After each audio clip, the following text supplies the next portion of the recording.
তো বাগনান সাজুক্তিতে একটি ব্যক্তিকে একটা বিষধর চন্দ্রবড়া কামড় দেয়। তো সে টাইম ওয়েস্ট না করে বাগনান হাসপাতালে আসে।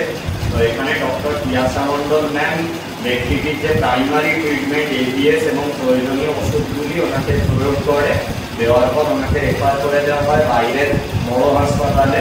তো মনোজ বেরা দাদা আমাকে রাত্রেই খবর দেয় 12:30-12টার সময় যে সাপটা ওখানেই আছে এবং বেঁচে আছে।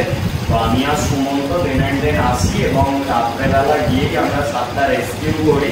তো ধন্যবাদ জানাই ওই ব্যক্তির গোটা পরিবারকে যে তারা সচেতন নাগরিক হয়েছে, যে হাসপাতালে এসেছে। কারণ আমরা শুধুমাত্র সাপ বা বন্যপ্রাণী উদ্ধার করি না, এই সাপে কাটা রোগী ম্যামও জানেন যে বহু ক্ষেত্রে কিন্তু মানুষ এখনো ওঝা গুণিনের কাছে যায়, সেখানে কিন্তু পেশেন্ট আরও ডেটোরিয়েট হয় বা মৃত্যু হতে পারে। তো সেখানে তারা যে হাসপাতালে এসেছে তার জন্য ধন্যবাদ। এবং পিয়াসা ম্যাম, মনোজদা, এনাদেরকেও ধন্যবাদ যে এনারাও আমাদেরকে খবর দেয় এবং আমরা সাপটা উদ্ধার করতে পারি। আমি সুমন্ত। তো এভাবেই যদি কাউকে কোনো সাপ কামড় দেয় তারা সরাসরি নিকটে সরকারি হাসপাতালে যাবেন, একমাত্র সেখানেই এর চিকিৎসা চলে।